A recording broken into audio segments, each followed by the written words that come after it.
Seenaa goototaa. Seenaa goototaa. Namni injifatu abdii hin kutu. Namni abdii kutu immoo hin injifatu. Seenaa goota Hayilee Fidaa.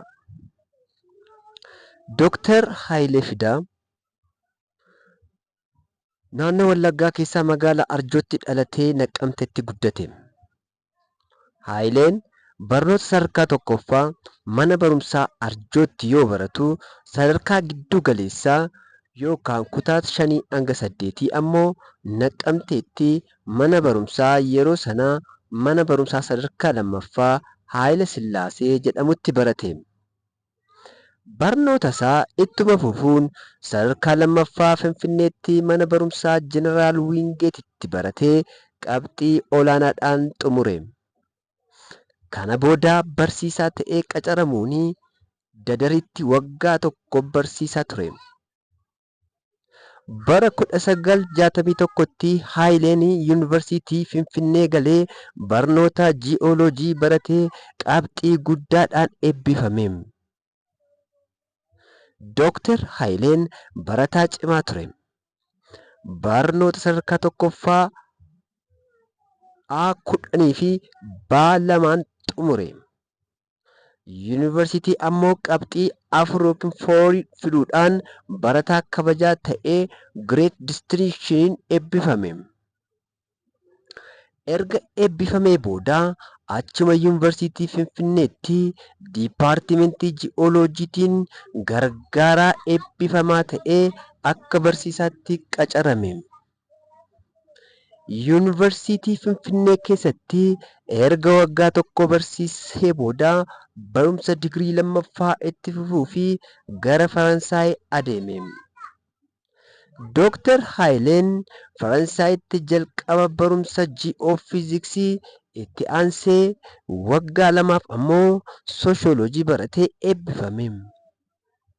Haayileen sochii tokkummaa barattootaa Itoophiyaa kan Yuuroop keessatti godhuurraan kan ka'ee fi mootummaa Haayile Sillaasee waan balaaleffachaa turee fi paaspoortii fi iskoolaarshiippiin isaa jalaa haqame. Sababa kanaaf biyyatti deebi'uu waan hin dandeenyeef waggaa 2 mana barumsaa Firaans tokkotti qacaramee barsiisaa ture.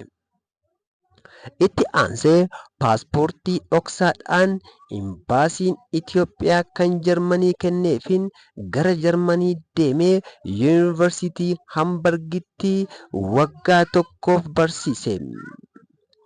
Amajji 1975 erga warraaqsi dhohee booda gara Itoophiyaatti deebi'e. Dooktar Haayileen qubee afaan Oromoo uumuu keessatti ga'ee guddaa qaba ture. Yeroo Yuurooppii jiru Haayileen miseensa garee barattoota Oromoo kan qorannoo irratti xiyyeeffatuu fi kan garee qorannoo barattoota Oromoo jedhamuun ture. Gareen qorannoo kun barattoota Oromoo biyyoota akka Firaansii, Jarmanii, Swiidinii, Hangarii fi Yugoslaaviyaa keessa jiraatan hammata ture. Gareen kun afaan Oromoo afaan barreeffamaa akka ta'uu fi qorannoo bal'aa godhe. Haaluma kanaan gareen kun bara 1972 barruu qorannoon isaa kan Language in Ethiopia or Language in Ethiopia Latin or Ge'ez for Writing afaan Oromoo Tattered 1972 maxxanse yookiin immoo bara 1972tti Language in Ethiopia Latin or Ge'ez kan jedhu kitaaba afaan Oromoo maxxansee ture. Barruun kunis afaan Oromoo qubee Laatiniitiin barreessuun filatamaa akka ta'e, seera ittiin afaan Oromoo Laatiniidhaan barreeffamuu bu'uura akka kaa'e ture. Qorannoo kanarratti Dooktar Haayileen gumaacha guddaa qaba.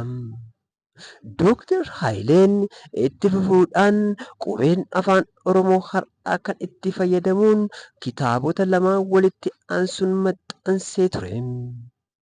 Kitaabni inni jalqabaa Hirmaataa Dubbii Afaan Oromoo kan jedhamu yoo ta'u, qorannoo caasluga afaan Oromootiin. Kitaabni kun kan maxxanfame bara 1973 yoo ta'u, magaalaa Paarisitti ture. Kitaabni isaa inni lammaffaan immoo Baraa Birraan Baree jedhamu barreessee hawaasa isaaf gumaacha guddaa taasiseera.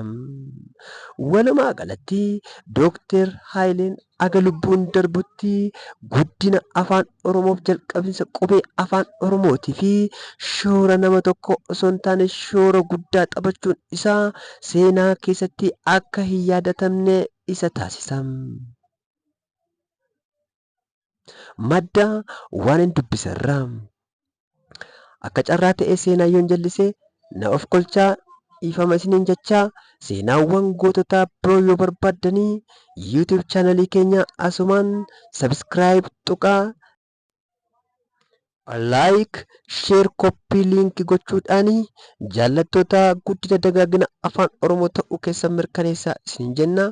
Horaa bulaa deebanaa nagaan turaa.